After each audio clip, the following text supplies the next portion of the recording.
You eat, but don't help. That's what she said. Right there at the dinner table. The words dropped like a stone into a bowl of silence, rippling through the smell of meatloaf and overcooked peas. I looked across the table at my daughter-in-law. Samantha's voice was sugar-sweet, but her eyes were sharp. My fork paused mid-air halfway to my mouth and then stopped. My son kept eating, eyes on his plate. Not a word, not a glance. His silence said everything. Across from me, my grandson froze mid-bite, confusion clouding his young face. He didn't understand all the words, but he understood enough to know that something cruel had happened. Children always do. I set my fork down slowly, careful not to make a sound. I didn't argue. I didn't cry. I didn't remind them that arthritis makes scrubbing floors a battlefield, or that my back can no longer bend without complaint. I didn't list all the ways I had already served, how my hands once stitched buttons, carried fevers, and lifted this family through leaner years. Instead, I stood up and began clearing the plates. That was my answer. Not rage, not tears, just the quiet dignity of someone who's been swallowing hurt for a lifetime. Later that night, I lay in what they called the guest room. It wasn't a room, it was a converted storage space. A single bed, no closet, one window too high to look through. From the living room came the sound of laughter, Samantha's bright and brittle, my son's forced and low. A glass clinked. A sitcom played somewhere in the background. I stared at the ceiling fan. Each click sounded like a countdown, one tick closer to forgetting who I used to be. I didn't cry. I just felt something settle, not anger, not yet, just a kind of tired knowing. A quiet truth that had been waiting years to be spoken. Maybe I had already left this house long before I ever planned to walk out the door. I woke before dawn, the house still breathing softly in its sleep. From the hallway came the hum of the refrigerator and the faint tick of the clock, sounds that once comforted me. Now only measured distance. I moved through the kitchen quietly, as if trespassing in a life I had built with my own hands. The sink still held the dishes from last night. I washed them, not because I was asked to, but because old habits are hard to bury, and dignity, once planted, keeps growing even in poor soil. As I wiped each plate, I thought about how silence can turn into armor. Every unspoken word, every uncried tear, they weren't weakness anymore. They were discipline. They were proof that I had endured. Samantha came down late, her perfume arriving before her. "Oh," she said, surprised to see me awake. "You didn't have to clean up." Really? But she didn't mean really. Her smile was tight, her voice careful, the kind of politeness that hides guilt under powder.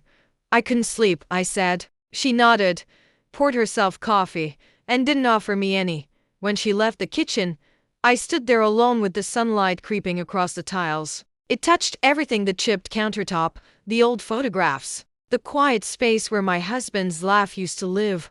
I whispered to no one. I kept this house alive.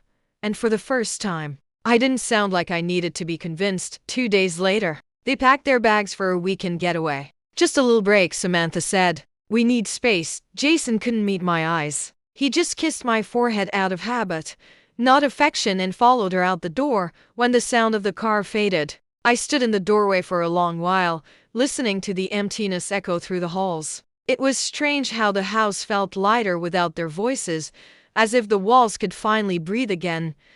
I made myself a small cup of tea and sat by the window. Outside, the roses drooped under the early sun, their petals tired but still holding on. I understood them. That night, I didn't cry. I packed instead. One suitcase, a handful of clothes, a folder of old papers, the kind my husband used to keep in the safe, and my rosary, because some prayers are muscle memory. Before I left, I placed the house key on the kitchen table beside a folded dish towel I'd washed that morning. It was my last act of service and my first act of freedom. I closed the door softly behind me, careful not to wake the ghosts. The bus ride was long. Too long for my knees, too short for everything I was leaving behind. I sat by the window, my suitcase balanced between my feet, watching familiar streets slide past like old photographs I wasn't ready to burn. Every stop brought new faces, laughter, complaints, a mother shushing her child, all of them moving towards somewhere that wasn't an ending. When the driver called my stop, I almost didn't move. But then the bus hissed, the doors opened, and I stepped out into a quieter world.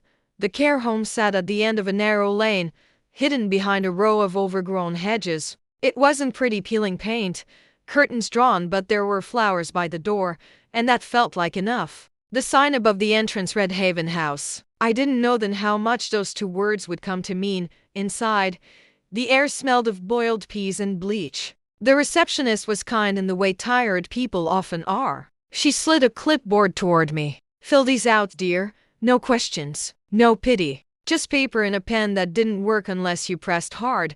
I wrote my name slowly, Ruth Thompson. Each letter looked smaller than I remembered. When she handed me my key, she said, "Room 3B, down the hall, on the left." Her voice was gentle, like someone speaking to a guest who might not stay long. The room was simple: a single bed, a narrow dresser, a chair by a window that faced the parking lot. I placed my bag on the bed and sat down. The springs groaned in protest. That night, I couldn't sleep. The walls felt too thin, the mattress too soft, the silence too loud. Outside, a tree swayed in the wind, its shadow brushing against the glass. I stared at that shadow for hours, wondering if it knew how it felt to stand somewhere it didn't belong. For the first time, a thought whispered, small, scared, but real. Maybe they were right. Maybe I had become a burden. Maybe I really was someone who ate but didn't help. The thought hurt more than I expected. But somewhere beneath it, another voice stirred. Faint, stubborn, familiar. A voice that said, "What if they're wrong?" I turned toward that whisper the way a plant turns toward light. The next morning, I made tea the way I liked it, strong. To sugars. No apologies. I wrapped myself in the old blanket I'd crocheted 2 winters ago, sat by the window, and watched the sunrise over the parking lot. It wasn't much of a view, but it was mine. And for the first time in years, I felt something shift, not escape, not revenge, but possibility. A week passed before I unpacked everything. Not because I was lazy, but because I wasn't ready to see what still belonged to me. I lined the dresser drawers with old newspaper and began folding. Clothes that smelled faintly of my son's house, lemon, detergent, and distance. When I reached the bottom of my suitcase, I found it, a yellowed envelope tucked between the folds of a cardigan. My name written in his handwriting. Ruth. My husband had never been good with words, but the sight of his script stopped my breath all the same. The letter was sealed, unopened. I sat on the edge of the bed, the envelope trembling between my fingers. For a long time, I couldn't bring myself to open it. We hadn't ended in anger, but in silence. Two people who had once shared everything, now strangers divided by pride and regret. Finally, I tore it open. The paper crackled, dry and thin. Ruth, if you're reading this, I didn't get the chance to say everything I should have. You gave me your life and I built mine on your patience. I don't know if you ever forgave me for the way things became, but I want you to know this. You were never small. I only made you feel that way. The words blurred, not from age, from tears I didn't want to admit I still had. He had written more. About the business, the accounts, and a name I hadn't thought about in years, Mr. Alden, our old lawyer, the one who handled the company's foundation papers back when everything was still possible.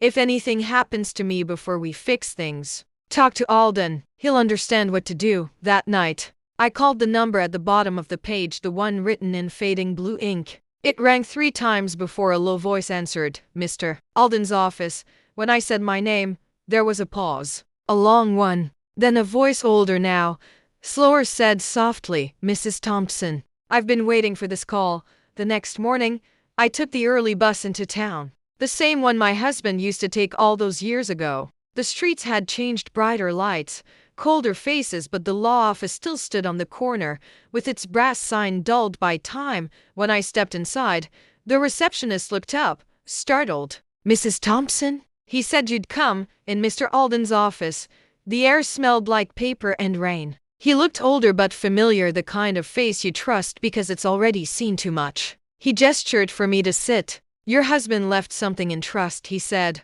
"Something with your name on it." "My name?" I asked.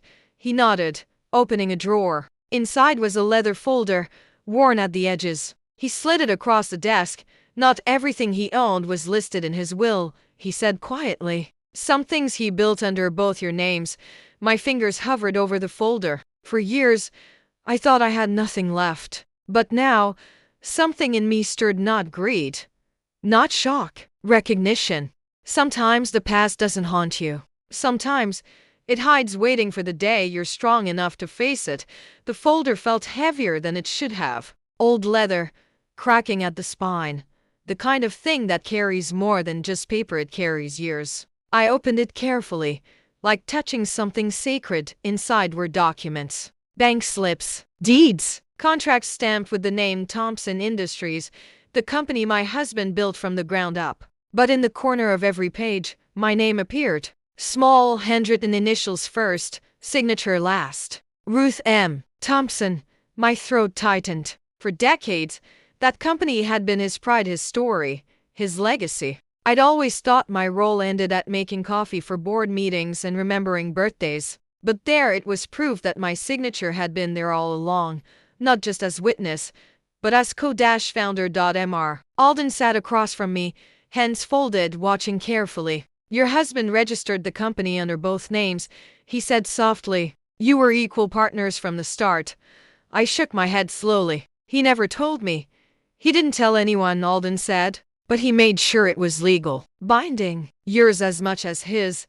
I traced the ink with my fingers, each line a quiet apology from a man who had loved me the best way he knew imperfectly. Silently, Alden handed me another envelope, newer, sealed with fresh wax. He left this for you, he said. I opened it. A single page, written in that same tired, careful hand I used to scold for being too messy.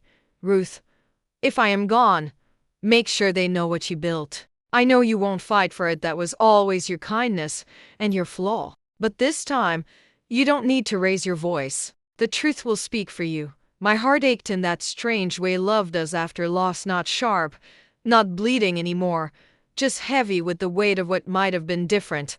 Alden cleared his throat. The will reading is next week, isn't it? I nodded. He smiled, that knowing kind of smile only old men have. Then it's time they learn who you really are.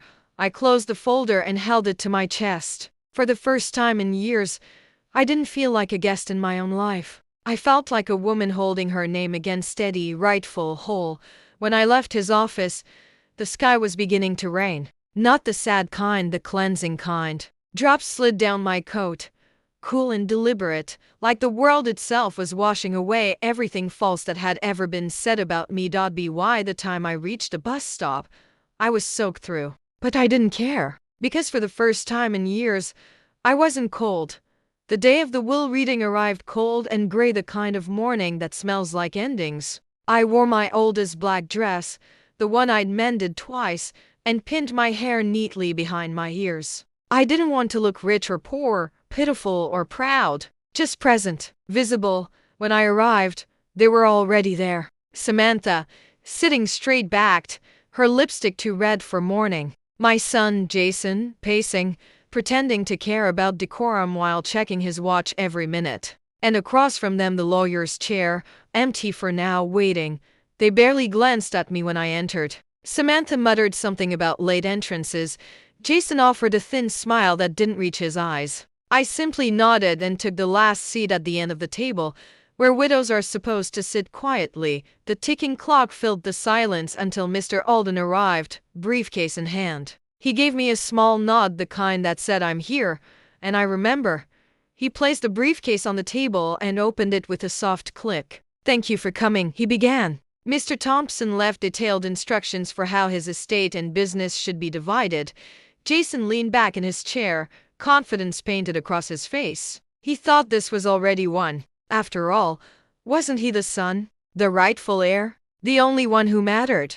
Mr. Alden began to read. The usual words came first: gratitude, love, remembrance. Then the tone shifted to my wife, Ruth M. Thompson, who stood beside me when the world didn't, who built what I only dreamed, and who signed her name to every foundation I ever laid. Jason blinked. Samantha frowned. The room went still enough to hear the clock hesitate between seconds.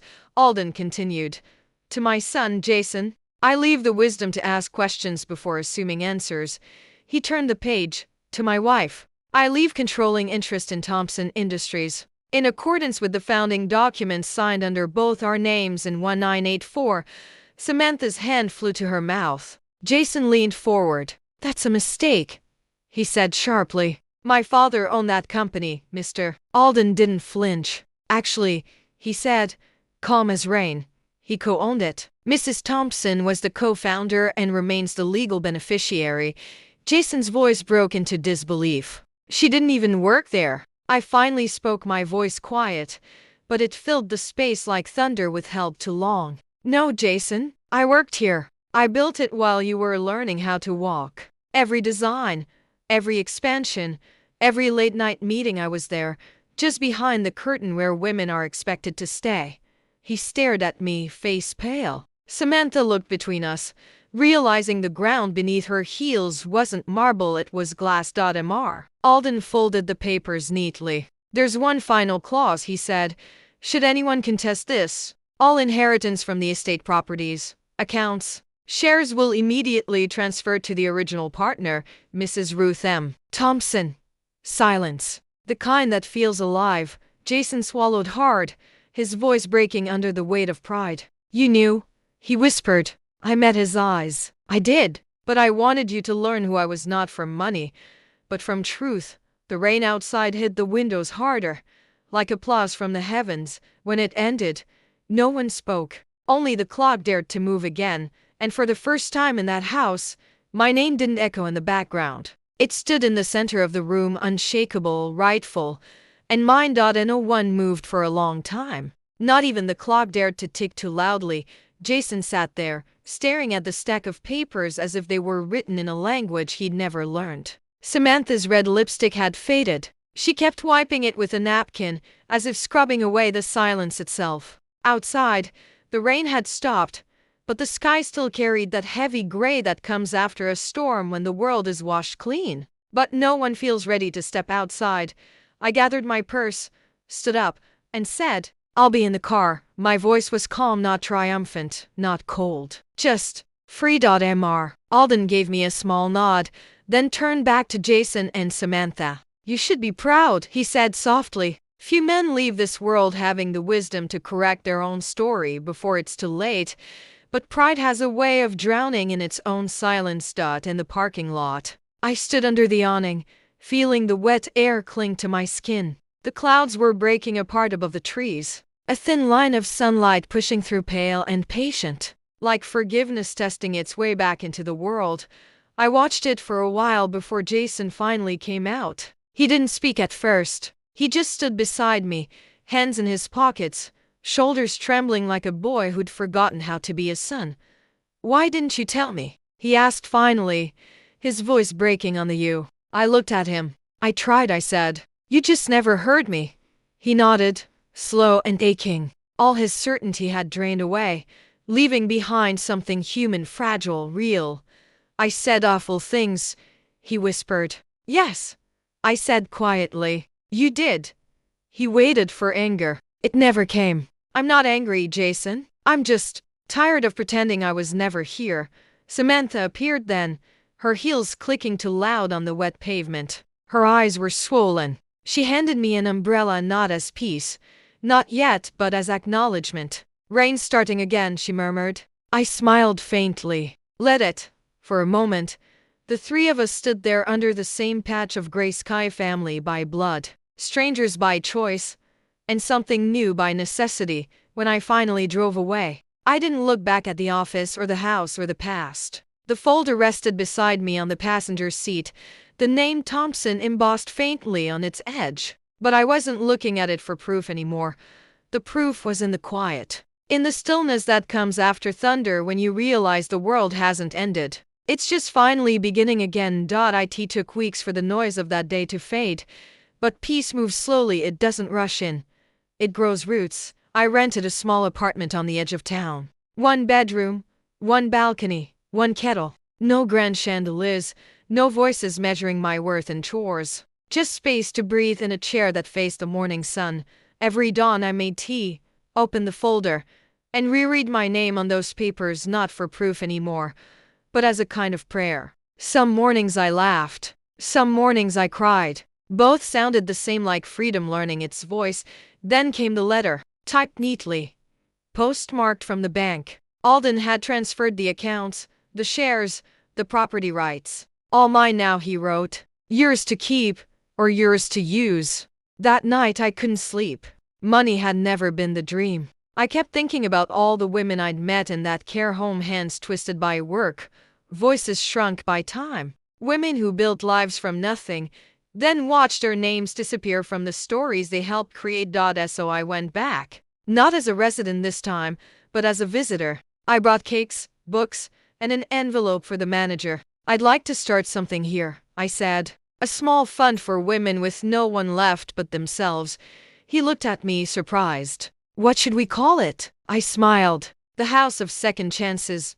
Soon, the place began to change. Fresh paint. Music on Fridays. A sewing circle on Tuesdays that turned gossip into laughter and loneliness into friendship. They called me Miss Ruth, though I told them not to. Old habits die kindly.